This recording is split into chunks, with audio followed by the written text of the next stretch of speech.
Bienvenidas y bienvenidos estudiantes de segundo grado de secundaria. Es un placer estar aquí con ustedes en una sesión más de Aprende en Casa correspondiente a la asignatura de Ciencias Física. Mi nombre es Leslie Mendívil y en esta ocasión le damos la bienvenida a la profesora Janet Mendoza Romero, quien se encargará de guiar esta sesión. Gracias, Leslie. Eres muy amable. ¿Qué tal? Soy la profesora Janet. Sean bienvenidas y bienvenidos estudiantes de segundo grado de secundaria y público en general a esta sesión de física. Espero que se encuentren muy bien y que sigan cuidando de su salud, utilizando su cubrebocas correctamente, cubriendo nariz y boca, lavándose las manos constantemente, quedándose en casa si les es posible para disminuir el riesgo de contagios. El propósito de esta sesión es discernir información científica de otros tipos por medio de la reflexión de los saberes adquiridos acerca de las características de la Tierra y los demás planetas. Les recuerdo que es muy importante participar en las actividades de la sesión.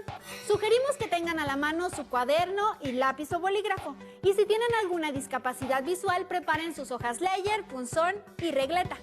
Todo esto para tomar nota de las ideas principales de la sesión, al igual que las preguntas y reflexiones que surjan para que puedan despejarlas más adelante.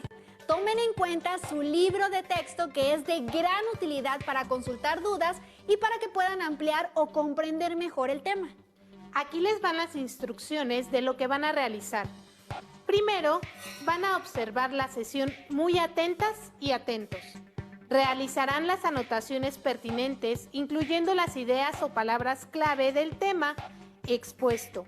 No olviden anotar las palabras que no conozcan para que las puedan investigar después.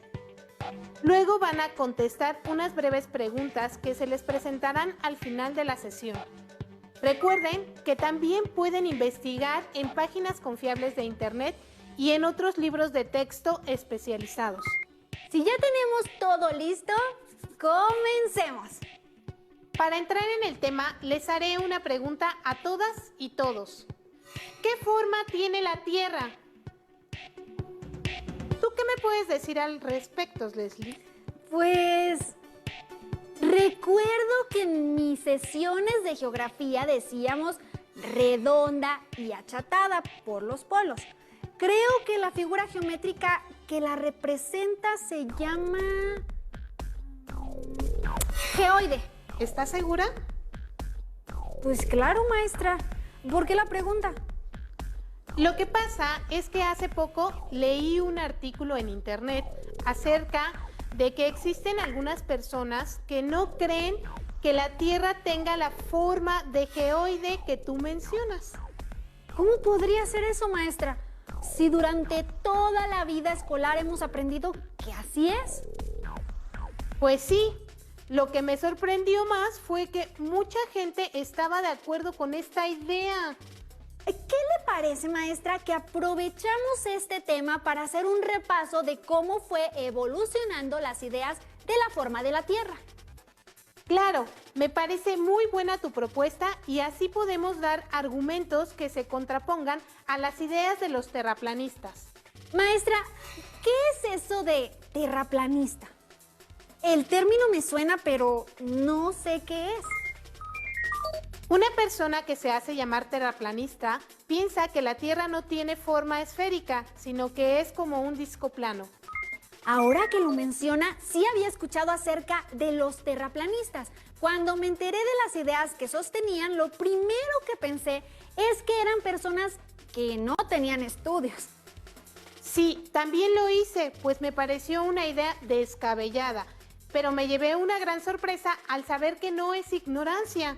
Estas personas, al igual que tú y yo, estudiaron el sistema solar y sus planetas en la escuela, pero después consideraron que todo eso de la bola, como le llaman al modelo geoide, es una gigantesca manipulación para mantenernos sometidos.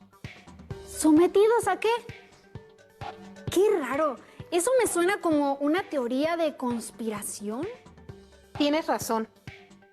En esta sesión haremos un recuento de los descubrimientos, datos y evidencias que se han generado a lo largo de la historia y que nos demuestran que la Tierra no es plana. Comencemos por ver un video en el cual observemos algunas concepciones que tenían diferentes civilizaciones antiguas acerca del universo y de la Tierra. A lo largo de la historia de la humanidad en diversos pueblos han surgido distintas cosmogonías, es decir, ideas acerca del origen del universo. En general hay dos grandes cosmogonías.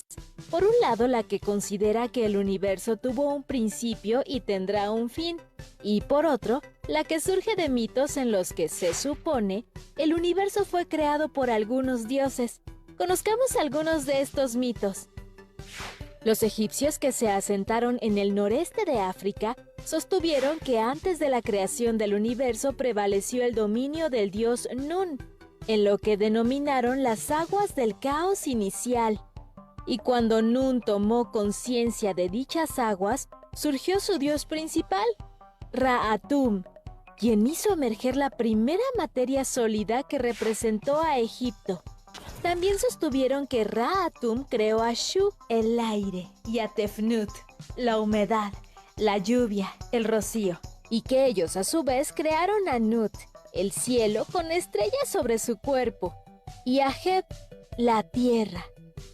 Según el Libro de los Muertos, el libro sagrado de los egipcios, el sol, la luna y los planetas eran divinidades que se desplazaban por el cielo en barcas parecidas a las que navegaban por el río Nilo, y que el cielo era sostenido por altas montañas. Por su parte, los mayas en el sureste de la República Mexicana relatan en su libro sagrado, el Popol Vuh, escrito durante la segunda mitad del siglo XVI en lengua maya quiché, que los dioses creadores Tepeu y Gucumatz se encontraban en un escenario estático, en medio de una oscuridad como la noche, cuando llevaron a cabo su obra de la creación. Pues el mundo surgió de su palabra por medio de una fuerza creadora que hizo emerger la tierra de las aguas, y que después se formaron los valles y las montañas, así como los animales y los demás seres vivos.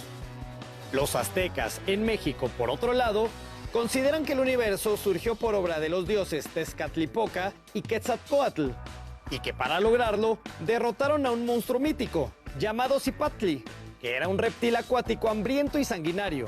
Según este mito, Tezcatlipoca se cortó una pierna para que Cipatli la devorara, y mientras lo hacía, Quetzalcóatl lo mató con el fin de utilizar su cuerpo como material para crear la tierra que hoy conocemos. De acuerdo con la cosmogonía azteca, el mundo se ha destruido y ha renacido en diferentes eras, con la destrucción del primer sol y la creación de nuevos soles sucesivos por obra de los dioses. La piedra del sol señala las 5 fechas en que, según el mito, se ha destruido cada era. Ahora bien, los incas, en Perú, describen que antes de la creación del universo hubo una época en la que predominaba el silencio y la oscuridad. Asimismo que el dios de la creación, también llamado Pachacamac, el que anima al mundo universo, o Viracocha, Pachaya Chachi, el creador, hizo la luz y produjo todas las cosas. Formó seres humanos de piedra y animales de las hojas de los árboles. En la India, los indios creyentes del hinduismo piensan que el universo se originó en el interior de un huevo cósmico, contenido en los anillos de Seshu, también conocida como la cobra negra, y que Brahma, el dios de la creación, dividió el huevo en dos mediante un acto de pensamiento, y con una mitad formó el cielo, y con la otra la tierra.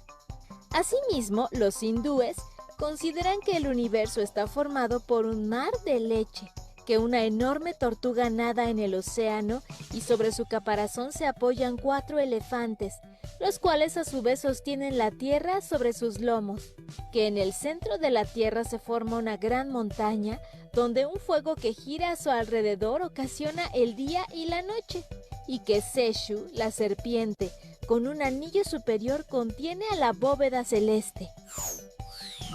Maestra, qué interesante. En la cosmovisión de los hindúes estaba planteada la consideración de que la tierra era plana y que era cargada por 4 elefantes. Así es. Todas estas ideas fueron producto de la curiosidad y del ingenio de todas esas culturas. Tienen un gran significado y valor por sí mismas. se han ido modificando con el paso del tiempo para llegar a las nociones generalmente aceptadas y validadas por la ciencia que tenemos hoy en día. Cuéntenos más acerca de eso, por favor, maestra. Con gusto. Remontémonos a la civilización griega antes de nuestra era. Comencemos por recordar a Tales de Mileto, quien fue el primer filósofo a quien se le atribuye el comenzar a pensar en este tema. En el siglo VI, antes de nuestra era, él proponía que la Tierra era una isla que flota en el agua.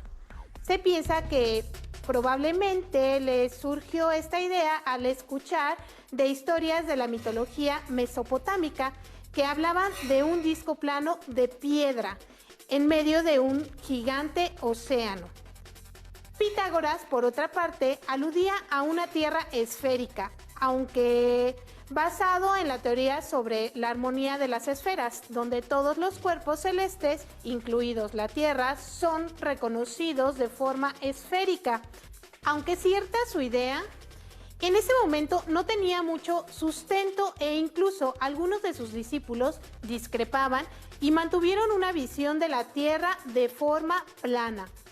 También podemos mencionar a Platón, quien aseguraba que la Tierra era una esfera, aunque no ofreció ninguna justificación para esto. Hay que destacar que todas estas concepciones de estos grandes filósofos solo eran ideas y no estaban sustentadas con experimentos u observaciones directas. Tiene razón, maestra. Si recuerdan, en algún momento de sus sesiones de Aprende en Casa, se mencionó que la experimentación era mal vista en épocas antiguas. Tienes razón. Aristóteles es considerado el primer filósofo griego que contribuyó con argumentos observacionales que sustentaban a la idea de una Tierra esférica. ¿Cómo cuáles observaciones hizo Aristóteles, maestra? Por ejemplo, notó que algunas estrellas eran visibles en ciertos territorios, pero no en otros. También observó que la sombra proyectada por la Tierra sobre la Luna durante un eclipse era redonda. ¡Qué observador! Sí que lo fue. En general, Aristóteles desarrolló una visión en la cual destacaba la figura esférica como una forma divina, al ser simple y homogénea. Incorporó esta forma en su teoría acerca de cómo estaba conformado el universo. Propuso que estaba constituido de esferas de diferente material como fuego, aire, agua y tierra. Ese planteamiento de Aristóteles me parece muy interesante, maestra. Incluso recuerdo que la figura esférica fue retomada por varios filósofos posteriores a él para plantear sus ideas del universo. Es correcto, Leslie. Ahora, hablemos de otro griego quien aportó muchas ideas y evidencias al entendimiento de nuestro planeta y su forma. Me refiero al astrónomo, matemático, geógrafo Eratóstenes. Eratóstenes, él fue el que calculó la circunferencia de la Tierra, ¿no es verdad? Así fue. Él calculó la circunferencia de la Tierra utilizando su observación y la geometría.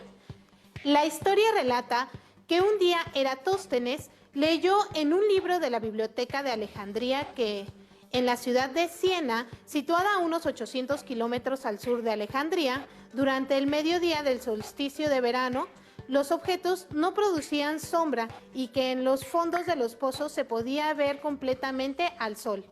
Eratóstenes trató de verificar si en Alejandría se daba este mismo resultado durante el solsticio de verano a mediodía y descubrió que no era así. ¿Qué observó Eratóstenes?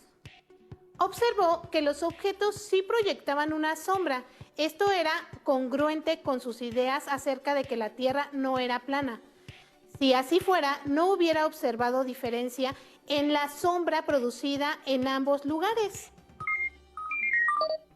Eratóstenes midió la sombra producida y con esto pudo calcular el ángulo de incidencia del Sol en Alejandría, mientras que sabía que al no proyectarse la sombra en Siena durante el mediodía del solsticio, los rayos del Sol eran completamente perpendiculares ahí.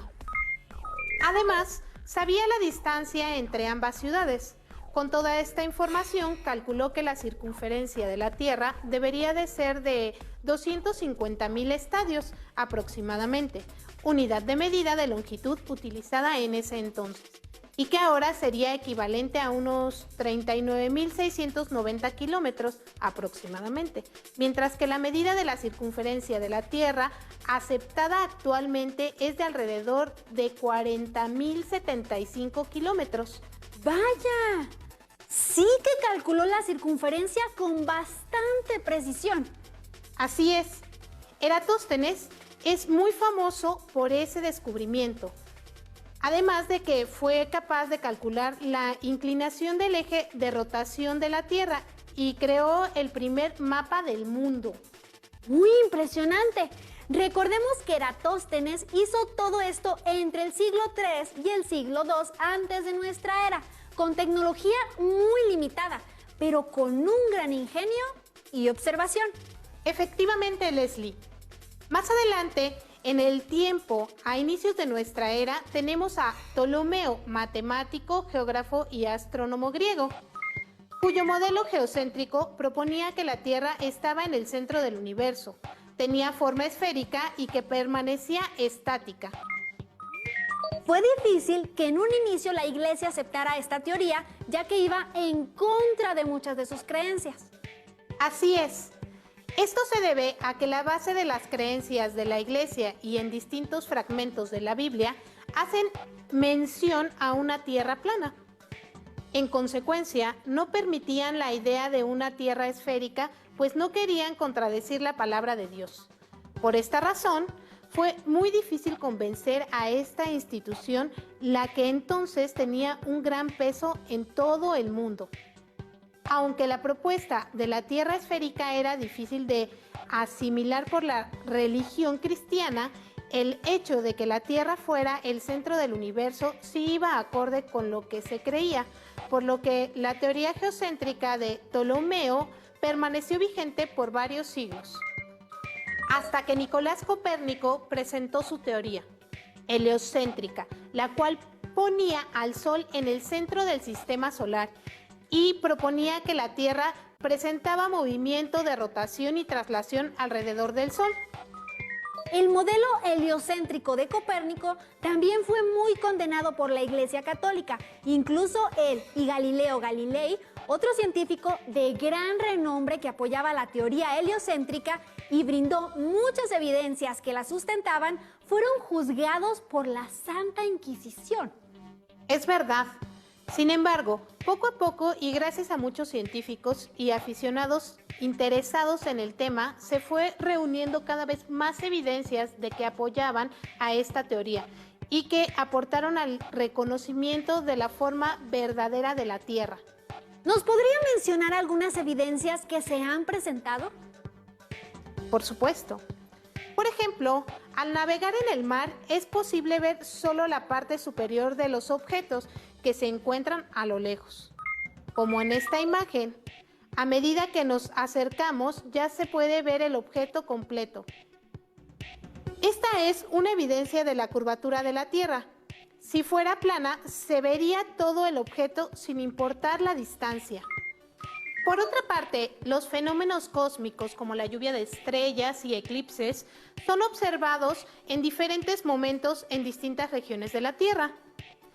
También se ha logrado medir variaciones en la gravedad de la Tierra en diferentes puntos de esta, lo cual nos habla acerca de que el planeta tiene una distribución desigual de su masa, por lo que se apoya la teoría de que la Tierra no es una esfera perfecta, sino que está achatada en los polos debido al movimiento de rotación.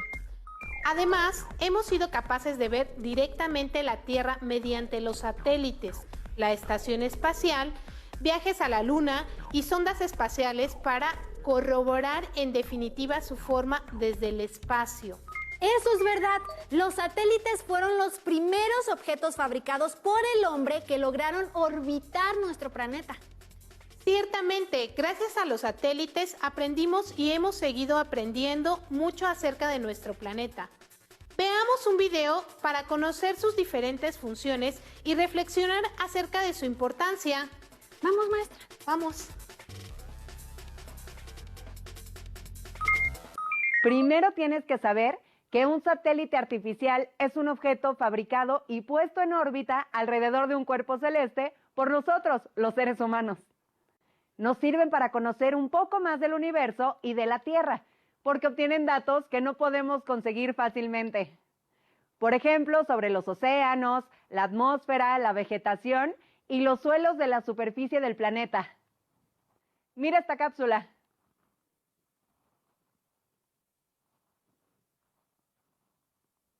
Los satélites se lanzan al espacio por medio de un cohete y están programados para seguir una ruta según la tarea que vayan a cumplir. Tienen dos partes principales. La antena, que recibe y envía información. Y la fuente de alimentación, baterías o paneles solares que les proveen de energía para funcionar. Los satélites capturan los datos y los descargan en estaciones terrenas, donde son almacenados para que la comunidad científica los analice. Los más de 3.000 satélites artificiales que giran alrededor de la Tierra brindan información para comprender diversos procesos que ocurren en ella. Hay dos tipos básicos de satélites según la dirección en la que se mueven. Los polares, que van de polo a polo.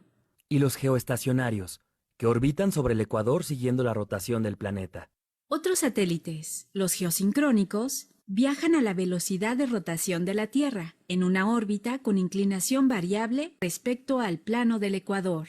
Se encargan de enviar los datos para elaborar los pronósticos del estado del tiempo y para el funcionamiento de las telecomunicaciones. Y los satélites heliosincrónicos son aquellos que pasan cada día a la misma hora sobre un punto del planeta.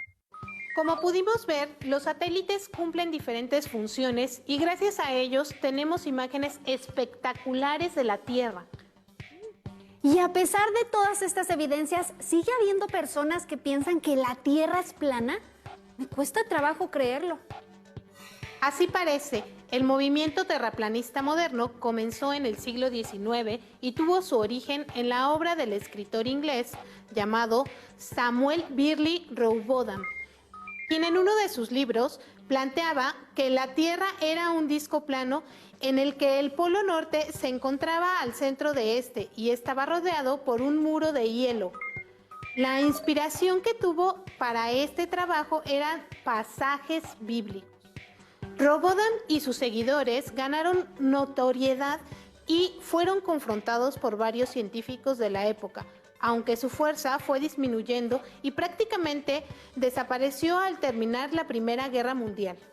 En Estados Unidos, las ideas de Rowbotham fueron adoptadas y diseminadas desde finales del siglo XIX por un culto religioso, el cual estuvo involucrado en desvíos financieros y finalmente se desintegró en los años 40.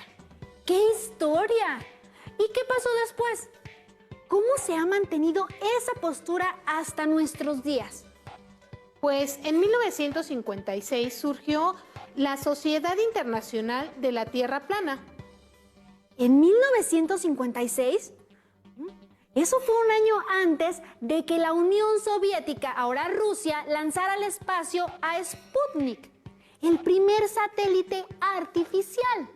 Efectivamente. Incluso antes de las fotografías que mostró de la Tierra el Sputnik, esta ya había sido fotografiada en la década de los 40 por un cohete. Esta es la primera foto en la que se pudo apreciar la Tierra y podemos notar su curvatura. Aún con todas estas fotografías y evidencias, la Sociedad Internacional de la Tierra Plana seguía incrédula y atribuían todo a un engaño perpetrado por diferentes gobiernos y organizaciones mundiales. Aunque todo esto sin ningún sustento real. ¿Como una conspiración? Así es, la popularidad del movimiento terraplanista ha ido variando con los años. Últimamente se ha potenciado mucho debido al Internet y a la facilidad que tiene de compartir información de manera rápida y con un número grande de personas.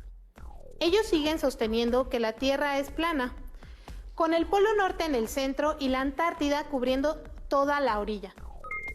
Creo que como conclusión diremos que todas las evidencias nos indican que la Tierra no es plana, sino semejante a una esfera ligeramente achatada en los polos y abultada en el ecuador. Además, tiene una superficie irregular. Y que gracias a las aportaciones de muchísimas personas a lo largo de los años se ha podido comprobar la forma de la Tierra y por medio de la experimentación y la observación directa. Así es, maestra. Ahora solo nos queda recordarles a las y los alumnos que nos ven desde casa que no olviden la importancia de investigar y analizar críticamente antes de creer todo lo que llega a sus sentidos. Sí, claro. Recuerden leer y buscar en distintas fuentes de información para tener varias perspectivas que les permitan ejercer un pensamiento crítico. Para concluir, escriban en su cuaderno y contesten las siguientes preguntas. 1. ¿Qué forma tiene la Tierra? 2. Den un ejemplo de evidencia que compruebe su respuesta anterior. 3. ¿Por qué es importante investigar antes de creer en toda la información que llega a nosotros? Espero que después de esta sesión puedan responder con más certeza a estas preguntas. Con esto concluyo mi participación, esperando que puedan indagar más sobre el tema. Me dio mucho gusto acompañarlos este día. Me despido de ustedes recordándoles que deben seguir las indicaciones de higiene y salud para frenar la propagación del virus. Agradezco su intervención en esta ocasión, maestra. Y a todas y todos los que nos ven, les invitamos a continuar con Aprende en Casa y a no perderse la próxima sesión de la asignatura Ciencias Física. ¡Hasta pronto! Maestra, qué buena sesión. Sí, así fue. La verdad que me gustó. Si tienes dudas o necesitas ayuda, llama al Centro de Apoyo Pedagógico a Distancia. El número de teléfono para secundaria es el 55 36 01 71 23. Si requieres consultar los libros de texto en versión digital, recuerda que los puedes encontrar en la página conalitec.cep.gov.mx. Y recuerda que también cuentas con el sitio aprendeencasa.cep.gov.mx, en donde podrás ver nuevamente los videos de los programas y además encontrarás actividades para fortalecer tus aprendizajes. También te invitamos a que consultes la plataforma nuevaescuelamexicana.cep.gov.mx.